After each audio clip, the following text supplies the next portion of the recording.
Hey everyone, welcome back to 996. The Howl. That game just makes the Leaf game more unbelievable as to what happened. Coyotes, you're feeling good. You beat Toronto Maple Leafs, a highly touted, high tempo offense team. You go into Montreal, our old tank rivals, but it doesn't go their way. And another trend that's 3 out of the 4 games, and I would even count the Toronto game as well, where the Coyotes go down really bad early. In the Toronto game, it wasn't goals. The Toronto Maple Leafs had so much offensive time and possession. The Coyotes were just blocking a lot of the shots. Coyotes had nothing going in that first period. And they managed to get out of that first 1-0. But here against Montreal, 7 minutes in, they go down 3-0. Reminiscent of that Pittsburgh game, their first game of the season. Even against Boston, they went down way too early. And it was a big hole to climb out of, especially in Montreal with the crowd into it. Some young guns on the Canadians that make the crowd so energized and hyped for the game, and then Slavkovsky, the first overall pick of the most recent draft, gets a goal too. The building was erupting by the time he scored that goal. Coyotes just didn't start on time. Cassian got into a fight around the 3-0 mark, trying to make something happen, gets rocked by Jakash, if I'm pronouncing that name correctly.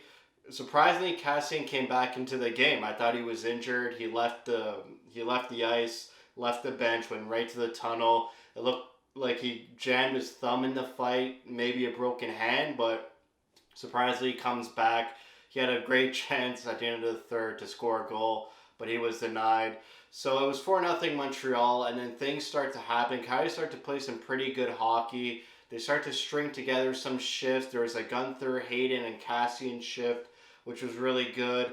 Then Clayton Keller followed that up with another good shift. So the second period was starting to look pretty good after the 4-0 mark. And then into the third period, the Coyotes scored twice to make it 5-2. Both goals involving the top line of Keller, Boyd, and Krause. J.J. Moser got the first goal, assisted by Boyd and Krause. Too bad Keller didn't get an assist on that goal because he had a great chance like seconds before that goal where I think he hit the post or hit something. It looked like the puck actually went in the net, but it went around the perimeter just once, and Moser gets his first goal this season. He's got 4 points in 4 games. That's good for Moser. I expected him to make a big impact and take a step this season. So great to see Moser being a point per game player so early in the season. And then right after that, Boyd gets his first of this season by Krause and Keller. So Krause, he had a slow start against Pittsburgh and Boston. Got the empty netter against Toronto. Felt pretty good after that goal probably. And gets 2 assists tonight against Montreal. Clayton Keller was one of the best forwards for the Coyotes, best players overall for the Coyotes. He looks like he's back to where he was right before his injury. Even in each period, the first, second, and third, just commanding the puck, taking possession of the puck, making plays. He looked like the only Coyote out there making skillful plays.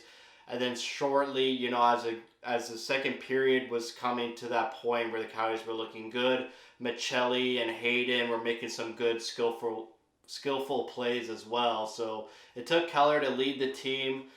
Keller was looking good all night, even in the first period, but honestly, the only good-looking Coyote. I thought Valimaki had a pretty good game. He hit the post twice on the same shot. He made his debut against Toronto, but didn't see much of him. But looks like a pretty good guy to have on your back end. Hopefully, he takes that next step in his development and is a defenseman we can rely on now that Connor Timmins is injured again. Just like last season, he got injured in his 6th game. This year, he got injured. I think it was the second game against Boston. So it's hard to tell where Timmins is at. I don't even know what type of player he is just because he gets injured so quickly and doesn't play a lot of hockey, even though the Coyotes acquired him, last summer. So it was another poor game by the Coyotes. If you're on Team Tank, a really good game because if you think Montreal's going to tank as well, it's good to lose against them and give them the 2 points. I don't think Montreal's going to be Team Tank this year. I said in the offseason they acquired too much talent. Dadanoff, Kirby Doc, Monahan, he's healthy. You have still have Suzuki and Caulfield, some young guys there. You still have like some middle-aged vets in Dvorak and Anderson and Gallagher. Their forward core is really good.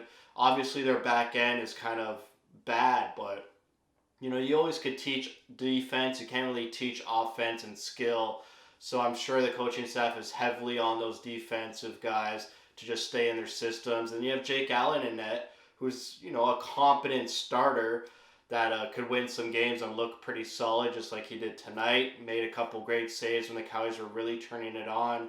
But yeah, it was a blowout loss. Coyotes had some great chances in the second, and in the third, it's just they gotta make it a full 60 effort. It took them way too long to settle into the game and kind of get their mojo going and getting that puck behind the Montreal defense and going to work, because once the puck was in Montreal's zone behind the red line, it seemed like the Coyotes were doing good things and generating a lot of chances.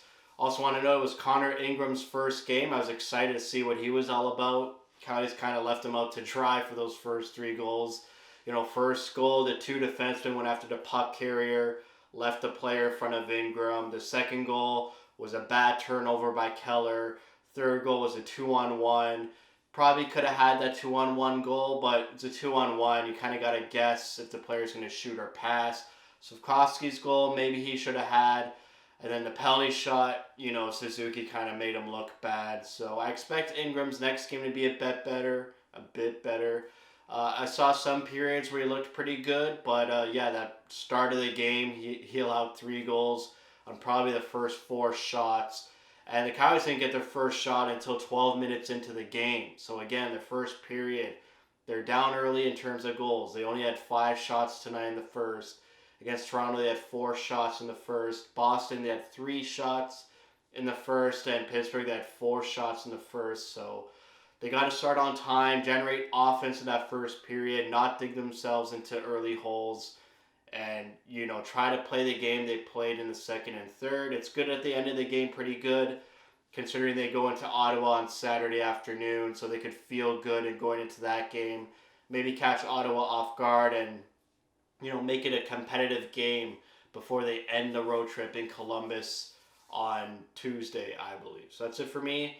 A pretty rough game to watch at the start, but actually turned into a pretty good game in the second and third, like I've been saying a lot. Just liked how they finished the game.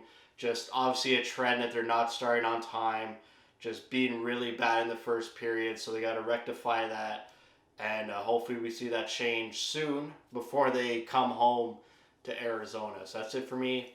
Thank you for watching. If you like what you see, spread the word, and as always, thank you for your support.